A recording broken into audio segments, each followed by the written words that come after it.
All right, y'all. We are here. Please excuse our technical difficulties while we were getting stuff together. We made it work.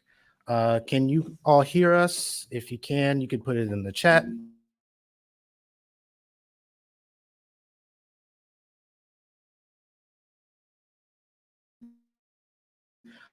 So if you see the camera go in and out, don't worry about it. We're still here. But we are here today. My name is Andre Harris, Community Development Manager for Envision Credit Union. With me today is Miss Kelly Walter, the VP of Community Development. And we are here to talk to you all about money and moolah, right? Ooh. And actually today it's very poignant that we talk about this subject today because why, Kelly? Well, today is a very special day in my personal life. Mhm. Today is my and my husband's 20th wedding anniversary. 20 years. Yeah. It's wild.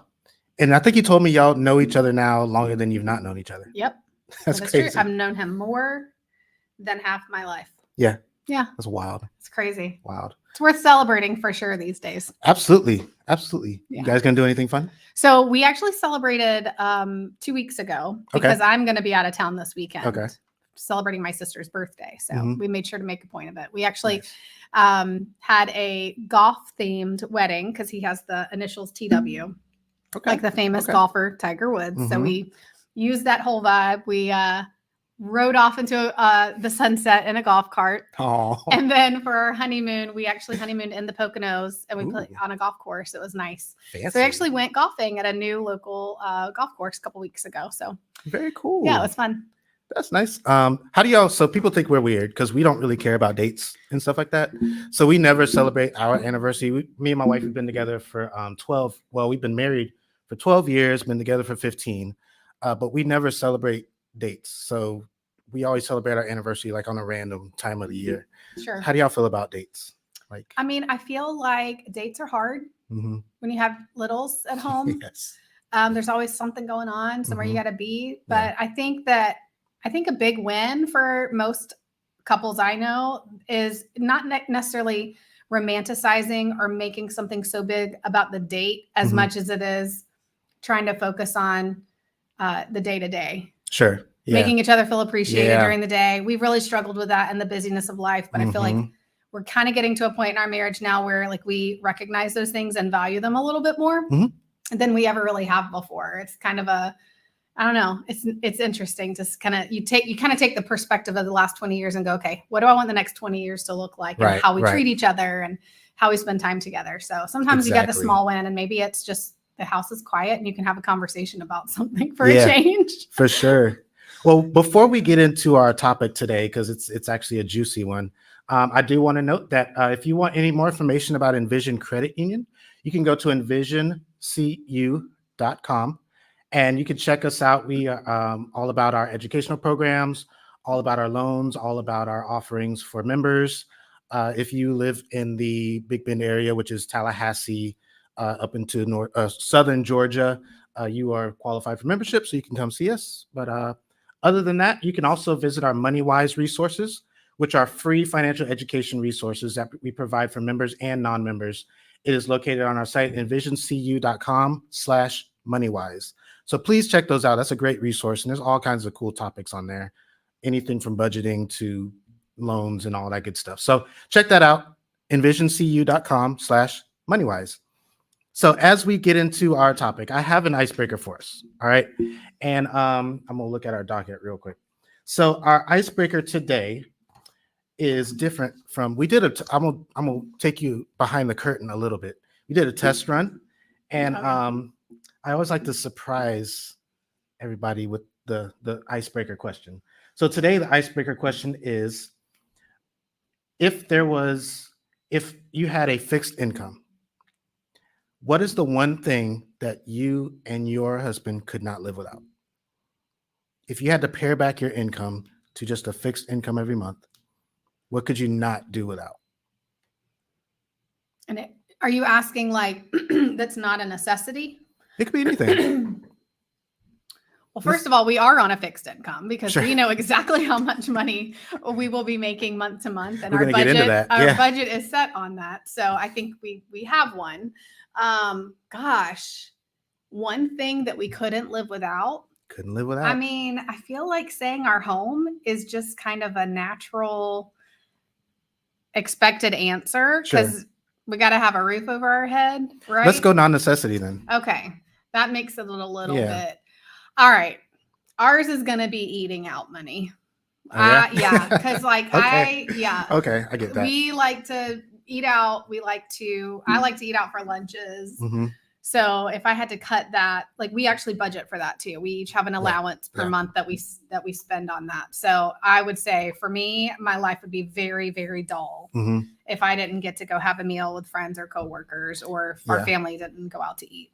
You know what's funny about that? We tried really hard. So when we were early in our relationship and we were really like budgeting, I'm talking about we were doing envelope system, everything. We tried to cut out eating out. And we found ourselves so miserable. It's really hard to do. Like, it's really tough. Yeah, it's really hard to do. To cook not only every meal, to cook enough to have leftovers. Sometimes you get sick of what's in your refrigerator. You get sick of what's in your pantry. Yeah. And so sometimes it's just easier just to go grab a burger. Yeah. When I see social posts of people doing meal prep on Sundays, I just feel so bad for them. I'm like, oh, they're going to have a really bad week if they're eating that every single day for 5 days. But exactly. I also know, I mean, I work with members as a certified financial counselor who are like, you know, they are determined and, you know, really hell bent on hitting their goals. And I can't blame them for that. And sometimes it takes a little bit of motivation to do that, to say, if I really had to, could I eat the same thing on that fixed income or that fixed budget for 5 days? Sure. If I really wanted it badly enough, or if I had to. Absolutely. Sure. That's a good question. That's better than the one you gave us in our test run. We won't share what that one was. Yeah. Well, so for us, it would be date night. So date night has become really important to us, especially later in our relationship. I thought you just said date night wasn't important to you. Dates. As far as like a specific like date celebrating. on the calendar. Okay, I get it now because I totally misunderstood you. You know what? Your answer still worked. It did still work. It makes perfect sense now. But now I have a little more clarity as to why you like what you're talking about. Yeah, I probably didn't phrase it well enough. As a woman, of course, I immediately thought of a date. Sure. Okay. Where's my Prince Charming on my white horse to take me out to dinner? But while I agree with you, the whole thing about celebrating each other every day is really super important. We do find it like crucial for our personal relationship to set aside time for each other. That's away from, I have 2 littles. So that's away from the kids. That's away from everybody. Even if it's somebody taking the kids and we just have date at home, because we do that often too. We'll just get movie and we'll watch a movie and popcorn, whatever. But that's just super important to us to have that time. Good for just you. To us. Because we actually spent a lot of years not doing that. Yeah. How long have you been married? 12 years. Okay. Yeah. So you're right behind us. Right behind you. Yeah. Yeah. Fun. So awesome. Well, thank you for that. And so let's talk about marriage and Moolah. And I do want to say this conversation is not only for married couples, it's also for people who are interested in marriage, people who may be together just as in a relationship, in a committed relationship. If you're thinking about marriage, these are kind of the tips and tricks that we've experienced in our journey, not only with our own relationships, but also with members that we've helped in the past. So let's kind of talk about this stuff. So I wanted to bring up this stat. This is a cool stat. So so there was a study in 2023 from the Pew Research poll. In 29% of marriages today, both spouses earn about the same amount of money. Just over half of marriages today have a husband who is the primary or sole breadwinner, and 16% have the breadwinner who is the wife, right? And so I wanted to kind of, with that stat in mind, kind of talk about how do you align your personal goals and interests in financial assessments? How do you align that with your spouse when maybe you don't make the same amount of money, maybe somebody earns more, maybe somebody earns less? How important it is, and how would you align those different aspects of your relationship? That's a really good question. You know, I think I'm thinking about my personal experiences, but I'm also thinking about the members that I've counseled with that have these situations. You know, and at the end of the day, I don't really think it matters who makes what. I don't think it matters who makes more than the other. Right. I think what's important is that there's conversations about how your family is going to manage that money. It's interesting. I don't want to get us down a trail today, but like we've talked about this before, where it's interesting how many people they've been married for as long as they have, but they still have their money separated. Right. Yeah. It baffles me just because that's not my experience. Sure. But I understand and I can see how it works for some relationships. So I think that that's probably, to me, I think if you're trying to align goals, I think as long as you're just open about it and that both people are on the same page, I don't really think there's not really a right way or a wrong way. And I think that's the thing about this topic. The reason why we wanted to pick this topic is because I think traditionally when you think of marriage and money, you think of like the traditional standards of what everyone does or what everyone did before, or what your parents did or what. And so I don't really feel like there's a right or wrong. So I think it's kind of it's important that you're having conversations about what do we want to do and how is it going to work for us? And then what parameters are we going to set in order to be able to stay within those goals? So for an example, I think when it comes to like family planning, I think it's important that couples talk about, okay, well, if we have separate income or we have separate accounts in which that money goes into, which account are we going to pay what expense from? Right. So I think as long as there's just an expectation of that, and that we're really careful not to assume too, because it's real easy to go, oh, well, I just thought you were going to pay for that out of your account because last time we paid for it out of your account. Well, I think we should pay it out of your account. And here's why. So that's kind of also an example of maybe why having those separate accounts isn't favorable. So if that's not working for you, maybe it's time to have a conversation. Maybe we need to have a joint account where we're setting aside X number of dollars to cover these specific expenses. So, and then the other area I would say is in the area of emergencies. This is one a lot of people, 9 times out of 10, if we're working with someone and that needs financial counseling, it's because an emergency situation has happened that's put them in a tailspin, put them in a position that's now pushed them over a borderline or over, a normalcy that is going, okay, this event happened and now my eyes are open now to our situation. And so kind of what we call lifestyle creep, where it's all of a sudden crept up to you. And you're going, oh man, like that worked for us for a decade, but now it's catching up to us. Exactly. And so I often like to tell people, like with emergencies, it's not a matter of if, it's a matter of when. And when it does happen to you, however big or however small, what is your plan? And are you prepared for it? So, I think that's another thing. I think when it comes to having a fixed income or who pays what or who makes more than who, when life happens and there's an emergency, who's going to cover it? How are we going to cover it? That sort of thing. So I feel like family planning, emergencies, those are probably 2 big things I really wanted to point out when it comes to that. But again, I don't really think it matters which partner makes more money. I really don't. I agree with that. So our relationship it's teeter-totter throughout. So in the beginning, Melissa was making way more than me. And so now, and then, somewhere there in the middle, we were kind of making the same, and it kind of switches just depending on what's going on. And so we've always, and we're not relationship gurus. We're not here to give you relationship advice, but us personally, just kidding. We've always had the philosophy. I know we've always had the philosophy of have the account, the main account that we pay all of our bills out of, and then we each have an allowance. And we don't tell each other what to do with our allowance, right? And so that's just the way our relationship works. And that just gives that level of transparency. So we know if something big comes out of the account, out of the main account, both of us know what's going on, right? So there are no questions. There's no, what happened to that? There's none of that. So I think that transparency is important. We'll talk a little bit more about that in a little bit. But no, I agree with you. I think having that emergency fund, man, it's so crucial. It's saved me personally a few times, but like you were saying, when people have dug that hole, then all of a sudden the tires fall off of your car, and you don't know where the money's coming from. It's hard, and that just puts an extra strain on your relationship that you don't need. Sure does. So having that is important. So what tips what kind of tips would you give to a couple who's setting short-term goals or long-term goals for their financial health as a couple? So not necessarily individual goals, but like goals as a couple. What tips would you give? Would give people? So I would say the first one would probably be, and nobody likes the B word, but I'd have to say budgeting. Okay. And I am preaching to the choir here. I do not like to budget. It is stressful. I don't like anybody telling me what I can and can't do with my money or, with my decisions.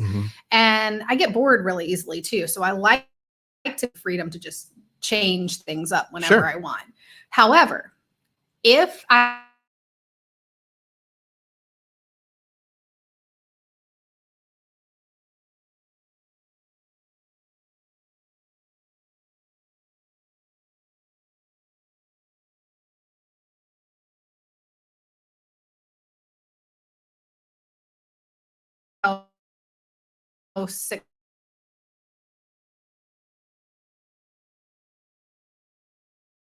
success change. Because life be life in y'all. That's like right. life happens. Exactly. So, you got to offer grace to yourself and to your partner.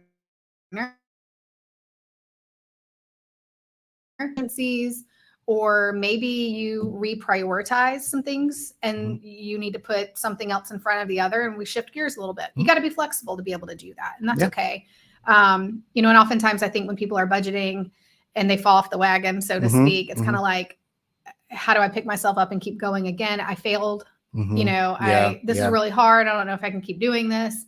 So I like to tell people, just hang in there and then start over again. Because the beautiful thing is there's 30 or 31 days for the most part in a month. Right. So you can try again. Sure. Yeah. But most people, they only get 24 paychecks a year. Right. If you're paid biweekly, you get 24 opportunities to make your income work for you. So I really kind of look at it as 24 chances to get it right. Yeah. Sure. Or 24 or 23 chances to get a restart. Right. However you want to look at that. I think what's important that you said there is start with the goal. Yeah. Because a lot of times I think people are nervous about budgets because they automatically go to, I'll speak for myself. You go to what you're going to have to give up, what you're going to have to sacrifice. What has to be cut out. Yeah. But if you start with the goal, what am I trying to do? Where am I trying to go? Do I want to buy a house? Do I want to get married? Do I want to have kids? Do I want to be able to afford whatever? If you plaster that on your mirror or whatever they tell you, your vision board, and you just say, hey, this is my motivation, right? This is so giving up that Starbucks, twice a week, this is my motivation for that. Yeah. And so when you do fall off the wagon, as you say, you still have that, right? Yeah. So you're not hurting as much because you still have, what am I trying to do? Yeah. As your target. And I think what budgeting is, I think budgeting too is a way of helping you kind of have your cake and eat it too. In a sense, like no one's saying you can't have your Starbucks. For sure. Just budget for it. Yeah, exactly. Like it doesn't mean you can't have it or shouldn't have it or won't have it or don't have it. And so I think that's to your point. It helps you identify the things that are important in your life that you like. And like, so be it if you like to eat out. So be it if you like Starbucks. Just budget for it. Absolutely. What else can we cut to accomplish that goal? And maybe sometimes with budgeting doesn't mean you have to cut anything. It just means you have to be a little more strategic with how much we're putting where. Absolutely. Yeah. Good point. Great point. Awesome. All right. So let's talk about communication, right? We kind of hinted at it a little bit, but I really feel like communication is so crucial when we're talking about money, just in general for anybody, but especially when you involve another person with another personality, with another background, with another outlook on finances and stuff. So let's talk about communication. So y'all know I love my stats. So 3 in 5 married Americans say that there are financial topics that they didn't discuss but wish they had before getting married. And also more than half of Americans say that they found it difficult to have serious financial conversations with their spouse. So why do you think it's so tough for us to talk about money with the person that we're supposed to be the most, intimate with, the person that's supposed to know everything about us, like your spouse? Why do you think it's so hard to have that conversation? Oh man, there are so many answers. Okay. Well, first of all, too, I have to confess, if I have any true crime friends out there also watching this or hearing this, like usually money issues are one of the top 3 reasons why spousal murder takes place. Not to try to make this like grab, a scary or homicidal type. That's not where I'm going with this. But what I mean is sometimes, like, we're also human, and there's something about money issues that's kind of like, I don't know. I feel like we aren't as transparent about money as we are other things that we might be in life. And I think there's shame that's associated with a lot of it, because I know I'm not supposed to do that thing, right? or spend that money on that thing, but I do. And I don't want to tell my spouse about it because she'd get mad or he'd get mad, so I think there's probably a shame factor in it too. But I think too, people don't want to correct it. People are like, I'm happy in my little corner of the world, doing what I'm doing, paying for what I'm paying for, indulging in my indulgences, and it ain't nobody else's business, including my spouse's, because this is my life and I work hard for my money. So I think there's a lot of entitlement as well that might come with money, where it's kind of like, I shouldn't have to explain that to you. Or if you accept me for everything that I am, good and bad, right? Sure. So, but I think the problem is we don't take that step and express what those, I guess, confessions are about our poor money management with each other. But I think the other side of that, again, is nobody really wants to correct the action. Right. Nobody wants to change. Yeah, because then I don't get my Starbucks, or I don't get to play the lottery, or I don't get to do things that might be frowned upon by others, as a money waster, or whatever you have to say about that. So those would be my initial, thoughts about it. But I think, again, we're human. And for sure. Even though, even though you might be married to somebody for 20 years or 50 years, can you really know everything about everybody all the time? And that's where you're saying, there's a fine line between money management and good old fashioned marriage counseling. Yeah, there is. It's just a part of nature of who we share things with. Sometimes I know it's getting really deep, but I think the whole point of it is if you want to be successful in your finances as a couple, you got to talk about the uncomfortable topics. You got to talk about the uncomfortable things about money in your marriage. For sure. Like everything else, it's uncomfortable to talk about in your marriage. Yeah. Money's one of them. And so that marriage and financial counseling thing kind of does creep in. To be totally transparent, it's rare that we get couples. Usually we get individuals. Yeah. And it's usually, they always took care of the money, or they take care of the money and whatever. So when we do get couples, it's actually kind of exciting, because we can be like, hey, we can get you guys on the same page, because, it's just tough to get people on the same page when they're not together. Yeah. Right. But it's just so weird how we just don't like talking about money. I tell a lot of stories. So I was teaching a class at a high school one time, and one of the kids was like, hey, what's your credit score? Oh, you just asked. And the teacher was like, oh my gosh, you do not ask that question. And I'm like, no. It's like asking someone who you're going to vote for president. But it made me think, why are we so weird about that? Because I'm an open book. I don't care, that kind of stuff. So I gave him the answer, but it was. Well, but if it was a bad score, would you have still given him the answer? My score, it was in the 6s at the time. Oh, It wasn't incredible. So it wasn't great. Right. So, but it's just interesting how she had such a reaction. No, we do not that talk is about taboo. It. Yeah, exactly. Yeah. Huh. And it just made me think about why don't we talk about money more openly? Yeah. Because there is that embarrassment factor, right? If you don't have a great credit score, then that is embarrassing, because that maybe you think that says something about your personal character. And in a way, it kind of does, with your money. Yeah. Yeah. But it's just interesting how we don't like to talk about those things. Yeah. Have you ever encountered hidden debt when you're in a counseling session, or you're talking to a couple? Oh yeah, all the time. Or something like that. Yeah. All the time. Yeah. People like to hide debt, or hide spending, things like that, with their partners. Why do you think we do that? Why do you think people do that? Yeah, I think it goes back to everything we just talked about. I think it's shame, embarrassment, entitlement. I think it's entitlement too. Sure. I work hard for what I have. I should get to pay for what I want to pay for. So sure. And nobody should be able to tell me. Yeah, I think it goes back to all those things. Yeah. Or maybe for so long you've kind of gotten away with it. You never really had to address it before, so you didn't expect it to be found. Sure. Yeah, for sure. Then when it rears its ugly head. But normally people aren't going to make it to financial counseling having had made those mistakes in that recent past, because they know it's going to come out. Yeah, that's a good point. That's a good point. Yeah. So what are some strategies for having a healthy money conversation with your spouse? How do you make that difficult conversation less difficult? How do you approach that? Yeah, no, that's a good one. So I think compromise is good because Mhm. very similar to how I was mentioning at the beginning, like there's no right or wrong way to keep your accounts separate. Mhm. I don't really feel like there's a right or wrong way with many of the things that we would need to compromise about money. So when I'm working with my members, I tend to say, at the end of the day, you just pick and choose your battles and you have to decide, like, is this worth getting in a tizzy over, or can you just do it his way? Yeah. Or can you just do it her way? For sure. Or is there, like, what is the worst thing that could happen if you indulge their idea and just try it for a month? For sure. And see if it works or not. Listen, y'all, I tried to get rid of Amazon Prime in our house. No. And my wife was like, absolutely Those are not. fighting words in some households in America. I was like, oh, okay, I'm going to go back into my corner and hush now. So, yeah. Good try, Andre. I know. I was like, well, I mean. Kudos for that. I did try. I was like, we're spending however much this is a year. And budget for it. Just budget for it. I know.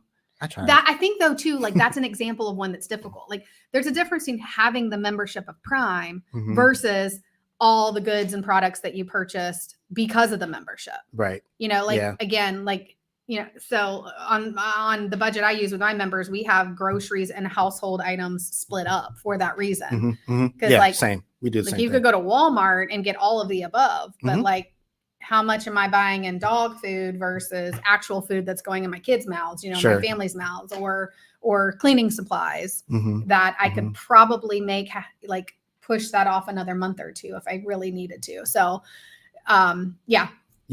So I didn't stand a chance. My wife, Melissa, is a math teacher and an accounting major. And so when I presented that to her, she broke it down. Like, this is how much we're saving. This is what we get. And I was like, okay, you got it. All right. Nice. Compromise. I back off. Compromise. Understand. Good. Yeah. So I think compromise is really important because Absolutely. I mean, like I love what you said earlier about budgeting is not about giving up that thing that you love. Right. Don't think that when you make your budget, you have to give up everything. It's not that. Find room for it. Yeah. Budgeting make it work. Budgeting is simply just having a predetermined job for every dollar you plan to make. That's it. Giving it a job so that if you are trying to accomplish a particular goal, let's say we want to save $500 in 2 months. Right. Okay. So the budget just helps you say, do we have the extra cash flow after paying all of our necessities, all of our wants, and all of our debts?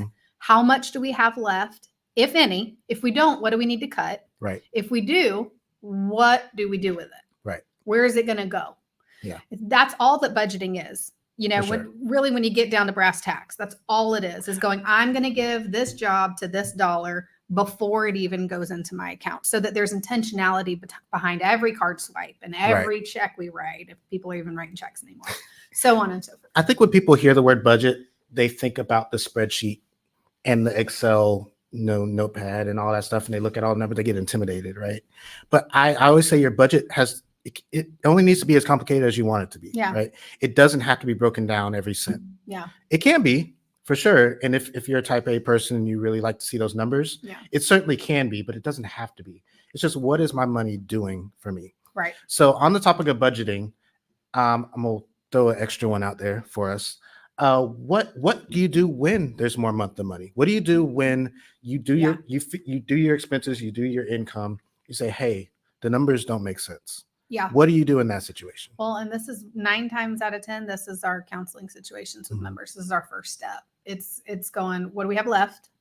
And if there's more month than there is money, you got to go back and cut somewhere. You got to make compromises. You either got to spend less or make more. Right. Go find a side hustle, which option A is tending to be a faster solution because it's really hard to just find a side hustle for sure these days, depending on what your skill set is. I mean, if you're teaching piano lessons, maybe you pick up a few different students or something like that. But if you're going to go find a job, that takes time. Exactly. So in the immediate, obviously, I'm going to have to cut some spending somewhere. And it actually can be very telling. Like when you start really looking, when you do a budget, that's the other thing I love about budgeting with new members or with members who are doing counseling for the first time. It is so rewarding to see the moments of, oh my gosh, we spend that much on dry cleaning. On things that you have always paid money for, but you're like, wow, or a service that's creeped up over time. Like cable would be a great example. People go, we're paying $215 a month for cable. Sure. Internet was ours. Yeah. We're spending $100+ for internet. Right. Yeah. Right. It's like because we've never looked at anything else before. Yeah. Insurance, cell phones. I mean, there's so many different categories where it forces you to go, am I paying too much for this category? Right. And maybe it's time that I consider switching brands. Or I'll give you another one. When you start adding up all the streaming services. Sure. When you could have just gone back to cable. Hey, there's a concept for us. It's true. Yeah, it's wild because I don't like commercials. Like, I hate commercials. I'm notorious for not liking commercials. Like I pay for YouTube Premium or whatever it's called. So that you can skip commercials. I don't want to be watching a video and all of a sudden there's a commercial. Throws off my groove. So we pay for the YouTube. We got Disney. We've got Hulu. And then one day we just added it all up and we were like, whoa, this is cable all over again. Yeah. Especially when you include internet, because you have to have high-speed internet now. It's just not as on demand as I know. cable. No, I can't go back to cable. But man, I think cable could make a big comeback. For sure. I really think they could make a comeback. Yeah, if they lean more into streaming and bundle all that stuff together. Bring it back. Like reinvent cable. Like I think I don't know. I need to call my friends over at Comcast. Then we got to deal with Comcast again. Listen, I have a friend at Comcast. Can't say anything bad. I know. I do. I have a friend at Comcast. They're great. But yes, that is one area that I think, budgeting really helps you. It exposes your habitual spending and it exposes areas that you could be saving in that maybe you just never thought of before. Yeah. When you look at that, and I'm picking on Starbucks because I know Starbucks is expensive because I don't drink coffee. So I like to pick on them. But if you go to Starbucks every single morning and your whatever is $7 a pop, well, that's, 7 times 5, do the math. Like you're spending that a week, multiply that times a month, multiply that times a year. That's how much you're spending in coffee in a year. Which in and of itself is not a bad thing. It's not a bad thing. If you budget to pay for it. Exactly. Like if you expect to pay for it, you can go proudly through the drive up line and swipe that debit card or scan your QR code or whatever. But as long as you're not in denial about why and how you're in the situation that you're in. Yeah. And I say this line all the time. A lot of times what we do is we spend our money and we hope for the best at the end of the month. Yeah. But that's really not the way to It's kind of living in the present, not really thinking about the future. Yeah. Yep. Which is kind of how society is, right? Yeah. Do what makes you feel good right now. Yeah. Let's not think too much about the future. And that's a problem. So we touched on this a little bit. What are some different methods or ways that people can budget that's maybe not be the spreadsheet, maybe not be the, doing it like that? This is good. So most of my members either use a fillable PDF budget sheet that we've created here at Envision that they use they can just literally type it in and it calculates for them the major sections of your wants, your needs, or flip it, your needs, your wants, and your debts. Right. To tell you what your disposable income is, excuse me, and to reveal what your DTI, your debt to income ratio is. So that spreadsheet helps because on that spreadsheet as well, we put what item is due, when is it due, how much is the minimum payment on it, and what date did I pay it so that I can keep up with all that. So that one is probably the most common or popular one that my members use. Right. I do have a couple of members that prefer Excel spreadsheets because that's what they've been using for so long. And then I have a member, bless her, she is so studious at putting her, doing her payments manually, but she literally has a book. It's a book. Yeah, wow. Every debt has a page. Oh, wow. And she writes the next due date, how much it is, when it came out of her account. It's incredible how she does it. And it's a very manual process. Right. It would overwhelm me, but it's all on paper. So it's easy for her to see. I would probably, if I did that, still have to have like an Excel spreadsheet or something, just because that's how my brain works. But so I think it's different strokes for different folks. Those are probably the three most common. I do think too, when you're not to talk too much into account separation, but I think what you said about what you and Melissa do, about you have one account that you pay all your bills from. Tim and I have the same thing. And I have found that works best for us Mhm. from a budgeting standpoint. Yeah. Because I know that Yeah. there needs to be X number of dollars in that account because that's where all the ACH transfers come through from the Exactly. automatic payments. Right. And all I have to do is check that account and make sure that that payment was the correct amount and went out when it was supposed to go out. Mm-hmm. Mm-hmm. So it makes it a little bit easier. And then all the other, if you have other accounts, it's kind of your fluff money, I guess you could say, Exactly. or, you know, however you want to spend, you know, in those areas. So, and pro tip, you can also buy anniversary gifts and stuff like that out of your allowance accounts. That way they don't know what you bought. That's true. Yeah. Very, very true. Yep. So one thing I wanted to ask kind of as a final question is, how important is it that you budget as a couple, that you budget together? And usually what we see is one person does the budget and the other person just is like, hey, you want to look at the budget? No, whatever. Just do whatever. Mm-hmm. So how important to you do you think it is for in a relationship, a couple to budget together? You're probably not going to like my answer. Okay. I don't think it matters that much. Yeah. I don't think it matters who's setting the budget. It's kind of like, you know, like if you think about like at work, there might be something that somebody prepares and then somebody else checks off on it. Like sure, I kind of feel like it's almost transactional in that way, where it's like, hey, I was thinking that we should spend blah, blah, blah on the credit card next month or whatever. And as long as the other person's in favor of that, fine. Yeah. I think that making it a chore. I think by making it a monthly challenge or a monthly task or a semi-monthly or twice a week, whatever, twice a month kind of thing, I think that is when it becomes stressful for couples. Sure. Because there's so much pressure on this expectation that you should or you have to do that thing. I don't think it really matters. And most of the couples that I've counseled, even if I'm just working with one of those partners and I'm not working with the spouse, as long as there's like a clear expectation and there's still transparency, I think it's good. I think where it can get dangerous is if you are not breaking patterns of money that you're struggling with, there's something going on. And sometimes it takes another set of eyes to go or to ask questions about something. And you need to, maybe a partner needs to relinquish the control over that because, and maybe they're manipulating something on purpose. They just, or maybe they don't realize they're doing it. Maybe there's something that's like, oh, well, I've benefited from this. I'm going to keep doing this, which is a little untruthful. So I think if there's some trust issues or if there's any reason to think that you don't understand what's going on, couples need to do it together. But I don't feel like there needs to be this dogma that you should budget together. I think some couples it works fine. Like if Kelly Merck were here right now talking to us, she'd probably tell you, yeah, me and Dave don't sit down and do our budget together. I think she's even shared that before, but they're open about their money situation. Well, they talk about the highlights and the things that matter the most, and that's fine. Yeah. And at first I was going to jump all over you, but actually I agree with you. Oh, I don't think both couples, look at there. I don't think both people should sit down at the table and go over every number together. So was that a trick question? No, not necessarily. I do think both people need to know what's going on. Okay.